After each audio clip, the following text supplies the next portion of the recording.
We're going to be changing an emission product today, the EGR valve, exhaust gas recirculation valve. Today our repair vehicle is a 1995 Chevy 5.7 liter Suburban. We're going to be changing the EGR valve, the exhaust gas recirculation valve, which is going to be located under our air cleaner. But before we get started, we want to disconnect our battery. Our batteries are marked positive with a plus, a minus for negative. We're just going to take our 5/16 wrench on this vehicle and disconnect this vehicle. We're going to move this aside so it doesn't have any way to hit the connection again. Now that we have our battery disconnected, we're going to remove our intake cleaner. This one actually has 2 nuts on it. Some have 1. And we're going to put these nuts aside where they don't get dropped into the engine compartment. You want to make sure. Sometimes they can be very difficult to retrieve in some areas. We're just going to lay those up in there.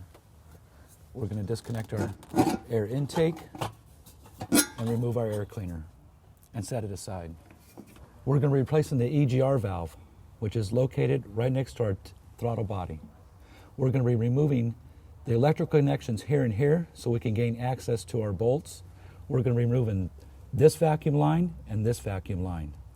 These can become very brittle through the years, so you want to be really careful, and that's one of the reasons why we're removing these. So when we're taking this valve off, a wrench hits it and we don't want to crack it or break it. So let's take this one off first. We're going to set that aside so we don't lose it. We're going to take this connection off right here, this vacuum line. And then we're going to take our electrical connections off. Be real careful not to break anything. We have this one here. We're just going to set those aside.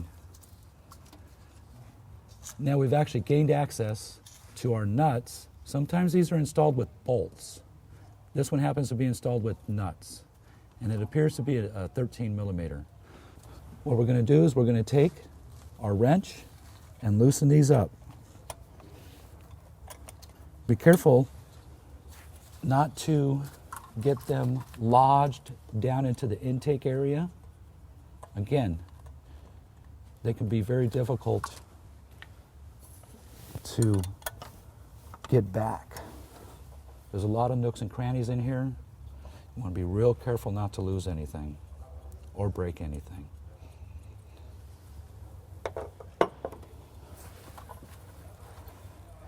Now, in the removal of this item, you don't want to have any debris falling into the intake. So you want to be real careful to remove this item up with little difficulty and no debris. So what we want to do is we want to take a putty knife or a screwdriver or a razor blade, and we want to remove the old gasket from the surface, our mating surface. We want to make sure no debris goes into our intake ports. Once we get this surface cleaned, if any debris accidentally falls inside our ports, we can take a small vacuum cleaner and vacuum some of the debris out of there. So what we're going to do is we're going to take our replacement gasket out and we're going to compare it to the one that we removed. Make sure our ports are the same and our bolt holes are the same. Now we're going to install. If you notice, there's a square hole and a round hole. You want to match these up to our ports.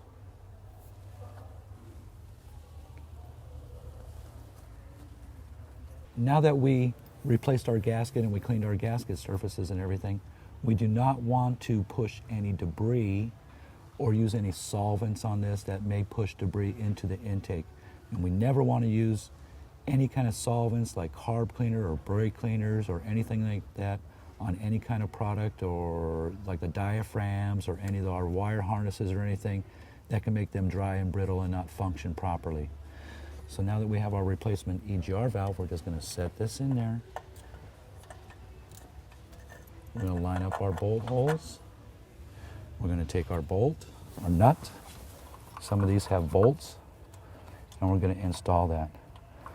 What we're going to do is we're going to tighten these to 15 foot-pounds. That's the proper torque for this specific valve.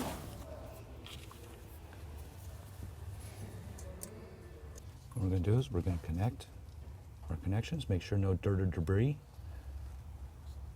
got caught in there. Just push this down. We're going to take our other one, make sure no debris. We're going to take our vacuum tube.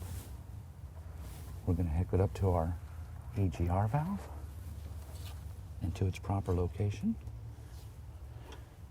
What we're going to do is we're going to take our other one. We're going to make the connection in the back of our TPI and our connection over here. And it's always a good idea to go back and check like the surrounding areas.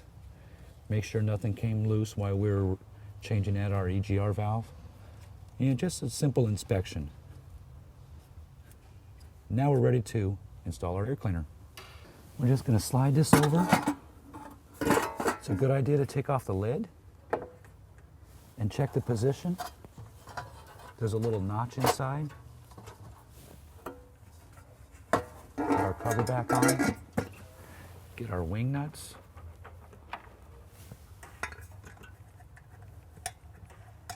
Install these.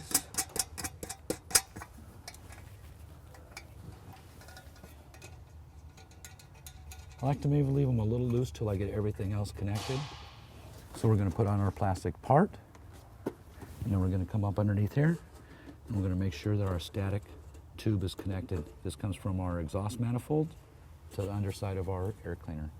Now we can go back and secure our air cleaner. A little final inspection, make sure everything's good and golden, and we're going to connect our battery up.